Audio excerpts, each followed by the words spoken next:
In the shadowed elegance of a Mayfair penthouse overlooking London's Thames, where fog-kissed spires pierced the dawn like forgotten prayers, resided Alexander Hawthorne, a man whose name evoked boardrooms and billions. At 45, Alexander bore the weight of his oil empire with a jaw carved from granite and eyes like storm-tossed emeralds, now dulled by secrets that gnawed at his soul. He was a titan, his deals reshaping skylines from Dubai to Dallas, yet in the hush of his marble halls, he was merely a father, tethered to a miracle slipping through his fingers. His son, Elias, was the light that pierced his darkness. 17, with hair like spun gold and eyes mirroring the summer skies over the Cotswolds where they once wandered hand in hand, Elias battled a rare leukemia that whispered death in every heartbeat. Doctors in Harley Street murmured probabilities. 1 in a million, Mr.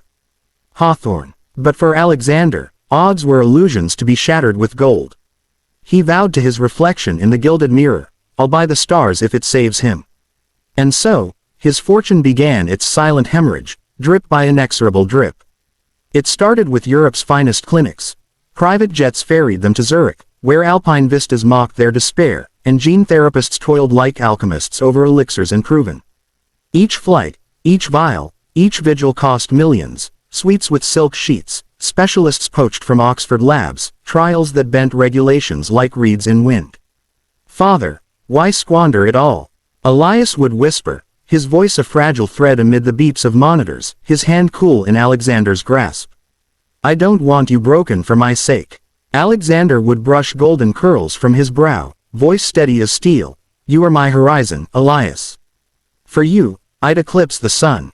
Remission flickered like candlelight, bright, then snuffed by relapse. Undeterred, Alexander turned to America, Boston's beacons of hope, where he funded bespoke therapies, auctioning Siberian rigs and London properties to fuel the fire. Whispers rippled through his circles. Hawthorne's unraveling, ruining himself for a ghost of a boy. His wife had fled years prior, unable to bear the vigil, leaving him adrift with Elias and echoes of laughter long faded. The penthouse, once alive with symphonies and soirees, now echoed with sterile silence, broken only by the hum of IV pumps. To preserve its facade amid chaos, Alexander hired Beatrice Willow, a woman of 50, with silver-streaked tresses coiled like ancient vines and eyes soft as willow fronds swaying in a Devon breeze. Beatrice hailed from a hamlet in the West Country, where she'd left grown sons and an ailing father to chase wages in the city. 2 decades of scrubbing fortunes had etched lines of quiet wisdom on her face, but her gaze held the glow of one who knew love's fierce alchemy. Beatrice arrived thrice weekly, her footsteps muffled as mist, bucket and cloth in hand. She spoke little, but observed all. The way Alexander knelt by Elias's bed, murmuring tales of Cornish pirates and Highland ghosts, how he palmed pills meant for his son, his own pallor sharpening like a blade. "Sir, shall I brew a pot of nettle tea?" she'd offer, her voice a balm of earth and heather. "You look weary as the moors after rain." He'd wave it off. "Thank you, Beatrice. Just. The Empire demands." Yet Beatrice saw deeper. One twilight eve, as Alexander dashed to a Zurich summit, she lingered to air the chambers. In Elias's bath, tucked beneath the porcelain basin, lay a sheaf of scans, not the boy's, but his father's. Her hands trembled as she unfolded them. Pancreatic carcinoma, stage 4. Prognosis. Mere months. Alexander concealed his own shadow cancer, a thief stealing his tomorrows.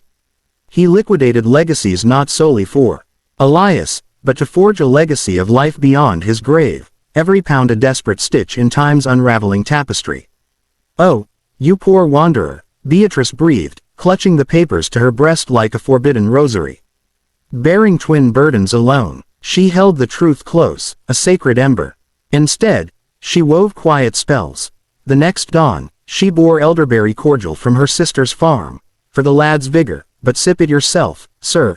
It mends the marrow of the soul." Alexander's lips twitched in rare mirth. "You're a quiet sorceress, Beatrice." Her eyes misted, but she merely nodded. Weeks blurred into fragile hope. Elias's trials bore fruit. Remission rooted, deep and enduring. Harley Street heralded it a marvel, a miracle. Hawthorne.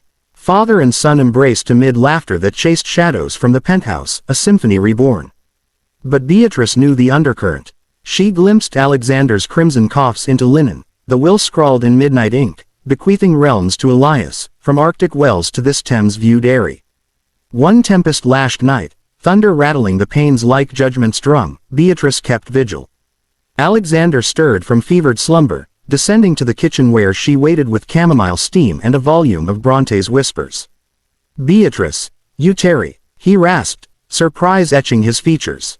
She drew him to the oak table, enfolding his calloused hand in hers, hands that had signed empires, now frail as autumn leaves. "I know, Alexander," she said, voice steady as ancient oaks. "Your illness, and why you race the reaper, for him, for the days you'll never see." He stilled, terror flashing in emerald depths. "How? Elias mustn't." Beatrice hushed him with a mother's gaze. "No soul but mine. I found the shadows you hid. And I cannot stand idle. You're no island, love, you're a oak storm bent but unbroken. Let me stand sentinel for Elias when the winds claim you. I vow it, on the willows of my youth." Tears carved rivers down Alexander's cheeks, tears of a colossus crumbling into clay. He, who gripped fortunes like reins, yielded to her embrace, a simple cleaner's arms his harbor. "Why you, Beatrice? Why unveil my ruin?" She smiled, radiant as dawn through Devon mist. "Because I tend hearths, not halls. In my village, we say truth seeks the root weaver, not the crown bearer." They conversed till cockcrow. Beatrice of her seafarer husband lost to gales, sons raised on tales and thrift. Alexander of tenement boyhood in Manchester's grime, Elias adopted from orphanage ashes in the Blitz's wake. No blood ties us, but soul forged. For him, I'd raise the heavens. Elias bloomed whole a month hence. Alexander endured a year more. Stolen sunrises, Beatrice's cordials, Elias's laughter his elixir. He slipped away at equinox, serene in slumber, a faint smile as if dreaming of Cotswold skies. Elias unearthed the missive in his father's bureau. "Live unbound, my star. Beatrice is your hearth keeper. She bears our truths. Elias, now a man, clasped Beatrice, you wove our salvation." She wept. "'Twas he who wove us, with love's unyielding thread." London murmured of Hawthorne's fallen throne, but the verity nestled in Beatrice's heart, the one who polished silver, not souls. On still evenings, as Elias rang from verdant ventures, Beatrice knew, truest fortunes lie not in vaults, but in lives bartered for another's dawn. Thank you for watching this story till the end. Sparkles. If it touched your heart, please support us. Thumbs up, give it a like. Speech balloon, share your thoughts in the comments. Bell, subscribe to our channel and turn on notifications. Your support helps us create more stories that inspire and make you believe in miracles. Your participation means a lot to us. Heart.